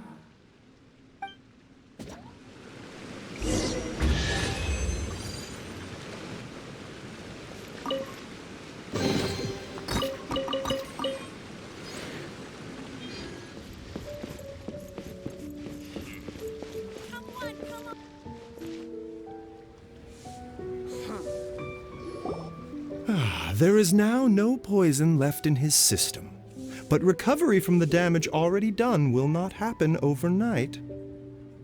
Dr. Baizhu, is my father going to be... You needn't worry too much. Keep taking the prescribed medicine every day, and a full recovery will take at most 2 to 3 years. It's good we caught it in time. A few days later, and the toxin would have built up in the internal organs. At that point, things would have been much more serious.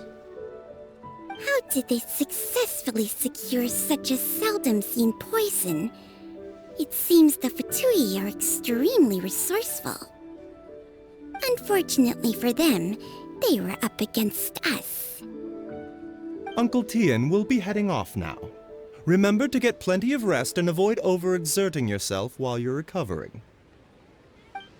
Don't worry, I will. Thank you very much.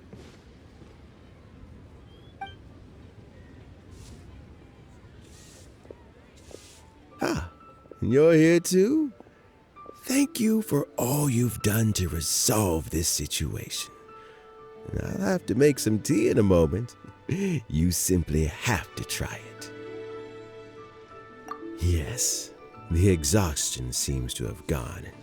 My mind is steadily getting clearer again. Luckily, it looks like choosing the Tianshu's successor is suddenly not such a pressing issue after all. Hey, Yelan! My work is mostly wrapped up, so I thought I'd take a minute to check in here. The assessment process comes to an end here, Uncle Tian. In my opinion, Zhi is not suitable for the position, but Qianwei and Mingbo both have potential. You have my gratitude. People can change their loyalties easily. I've always known this. But whenever it happens, it's still a dismal experience. Is it just Paimon, or is Uncle Tian not that surprised? Don't underestimate Uncle Tian. He wouldn't have appointed me as assessment officer if he hadn't had his doubts about Zhi. Normally, the Yue High Pavilion would be responsible for assessing the candidates. Isn't that right, Uncle Tian? Yes, to be quite honest, I wanted to trust him unreservedly. But I have to be responsible with the position of Tianshu. When I first met Zhi, I wondered if he had approached me with a hidden agenda, so I secretly investigated him. I concluded that he had no ulterior motives whatsoever. He just saw me as an ordinary fishing friend. In the end, even he changed. But when did it start? I never had any plans to recommend him directly, but I always intended to give him the chance to compete on a level playing field. Family background and fame mean everything to many people, but I don't attach great importance to them. I had no reputation to speak of when I first became Tianshu. I relied on Ganyu's assistance for all manner of things. What I really admired about Zhi was his intelligence and resilience. I have to admit, he's a smart guy, and very cautious. The intel suggests that the Fatui saw him as very low risk, but Zhi was still extremely careful with the poisoning. He chose that specific liquor from Xinyue Kiosk because the fiery flavor would mask the bitterness of the poison, and he chose to wait until the Fatui official was drunk and had his guard down before delivering it to him. He also installed a secret compartment in the wine pot he bought to hold the poison. As the amount of liquor went down, he'd shake the pot to release the poison from the compartment into the liquor. Afterwards, we also found he had an antidote on him. Had the Fatui official grown suspicious, Zhi would have drunk the poisoned wine himself, and then found an opportunity to take the antidote shortly afterwards. But that's still really dangerous. Yes, had he drunk the poisonous wine, he still would have faced serious health consequences despite taking the antidote. He didn't hesitate to put himself in harm's way to achieve his goal. How is Jury now? Well, I mean, he's sitting in a jail cell. Like Yanfei says, everyone who breaks the law has to pay the price. Still, he's cooperating. He didn't turn down my offer to strike a deal. I'll make sure there are plenty of guards around to keep him safe from anything the Fatui might be planning. A deal? Does this have to do with what you said to him when you arrested him? Yes, Jury's not the one I'm interested in. If he was as far as this went, I'd have handed the case off to my subordinates as soon as I realized. But once the Fatui became involved, things got a whole lot more interesting. I thought I might have the chance to catch a big fish. Well, did you? Almost. Unfortunately, it slipped off the hook at the last second. Uncle Tian, Yelan, what are you talking about? Paimon doesn't understand. Jur-E colluded with the Fatui to try and secure the position of Tianshu. Or, to put it the other way around, the Fatui made an attempt to interfere in the Tianshu selection process.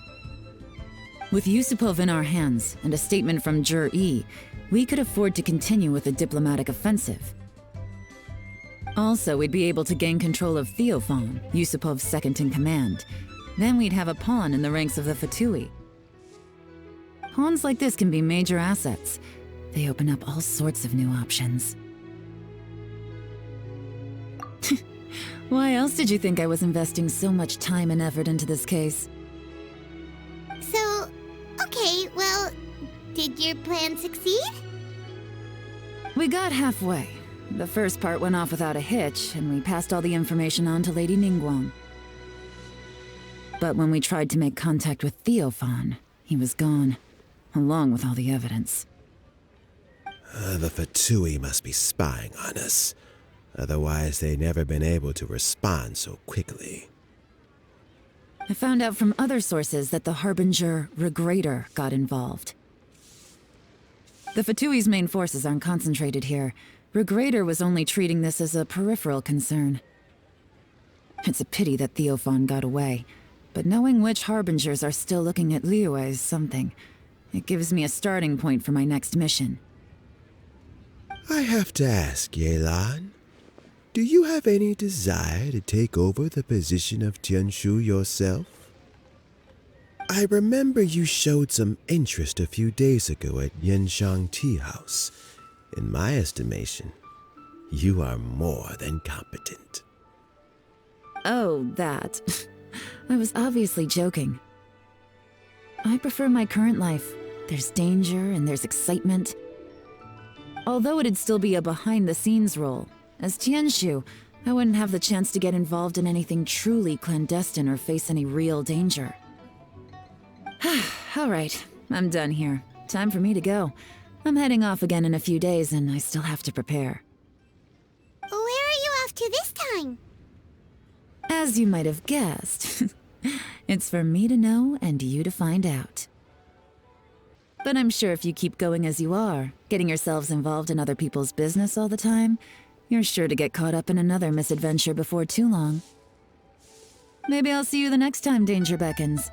Until then, keep your wits about you. A lot of people are watching you for a lot of reasons. If you have any more questions, just ask Uncle Tian. After the recent turn of events, I'd say he owes you one, wouldn't you?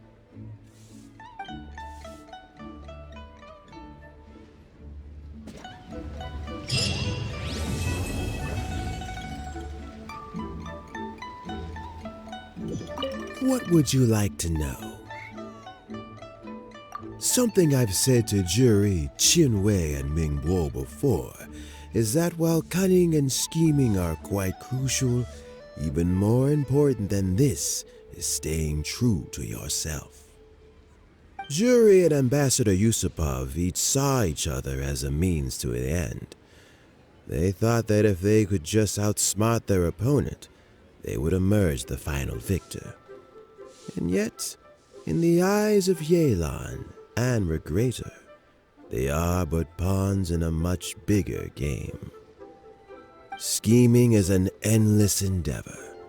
If you can't cope with it, you're better off staying out of it.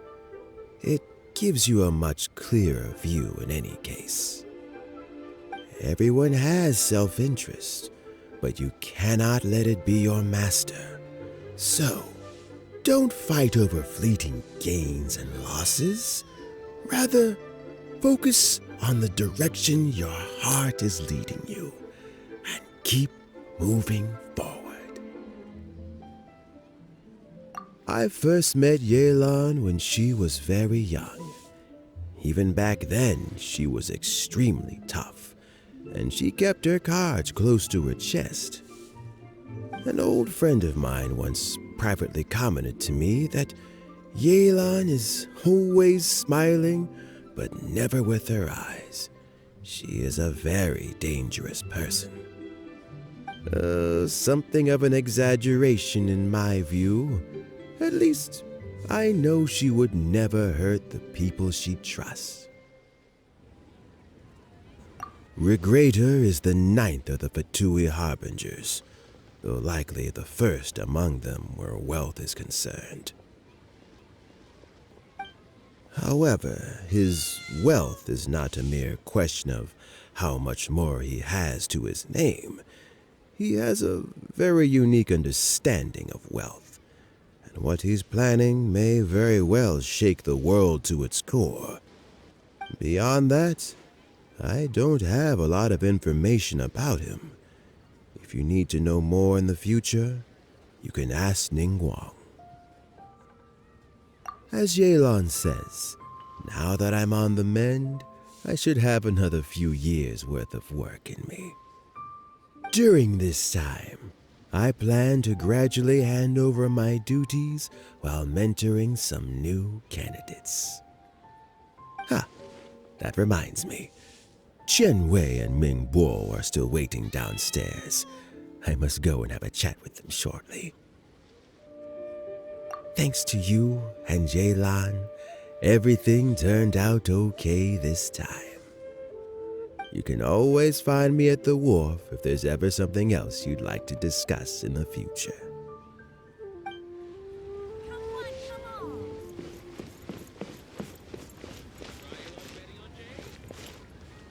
So Jerry is already in prison, I guess? You think? He poisoned Uncle Tian. I still can't believe he'd do that. Why the long face? Nothing. I think it's a great shame. I always thought he's very smart. If he became Tianshu, he'd be able to accomplish many things I could never hope to. Don't feel bad. I'll admit he was a strong contender, but give me 3 years and I'll overtake him. When I become Tianshu, I'll make you my deputy. Like the sound of that? Start by working on your temperamental issues. If you can't keep your cool, your work will suffer. Right now, you still have a long way to go before you'll be eligible to take the Tianshu position. I'll get there, one step at a time. And then, before you know it, there'll come a day when you won't be able to find a single flaw in me or my work. First things first, though. Let's go and talk to Uncle Tian.